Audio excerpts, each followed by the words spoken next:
কাৰোবাক ভাল লগাৰ আগত বহু বছৰ অকলে থাকিব পৰা যায়, কিন্তু কাৰোবাক ভাল লগাৰ পাছত এনেকুৱা লাগে যে তাৰ বিহীন পৃথিৱীখনত অকলে থকা যেন লাগে। কাৰোবাৰ মনত আঘাত দিয়াৰ পাছত তুমিও প্ৰস্তুত হৈ থাকা, কাৰণ তুমি যেনে কৰিবা তেনে ফল উভতাইত পাবা। যিয়ে কম বয়সৰ পৰা নিজৰ পৰিয়ালৰ বাবে ছেক্ৰিফাইচ কৰি থাকে, তাৰ শেষটো সুন্দৰ হয়। বুদ্ধিমানসকলে কেতিয়াও প্ৰতিশোধ নলয়, হাঁহি দি ওলাই আহে।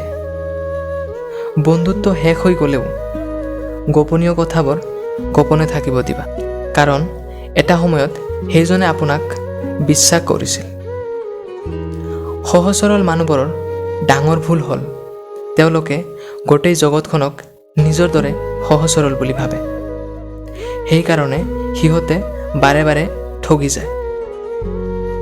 নিজৰ অৱস্থাটোলৈ কেতিয়াও গৰ্বিত নকৰিবা, কাৰণ পৃথিৱীখনত সকলো বস্তু পৰিৱৰ্তনশীল। মনত ৰাখিবা, এজন ৰজাৰো মাটিত ভৰিখন পেলাব লাগে। জীৱন যেতিয়া আমাক কিবা দিয়ে হিচাপ নকৰে, আৰু যেতিয়া ঘূৰাই লয় তেতিয়া দয়া নকৰে।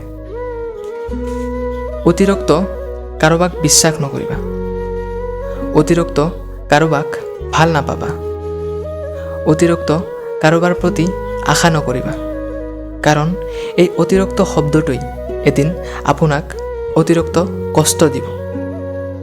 যাবই যদি লাগে আগফালে যাওক, পিছফালে টনাৰ মানুহতো হাজাৰো থাকে।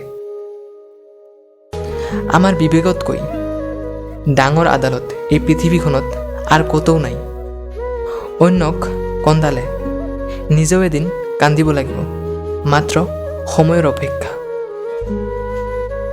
সদায় শান্ত থাকা, জীৱনত নিজকে কঠোৰ বুলি ভাবা, কাৰণ লো ঠাণ্ডা হ'লে বেছি কঠিন হৈ যায়, আৰু গৰম হ'লে দেখোন যি ইচ্ছা সি আকাৰ দিব পৰা যায়।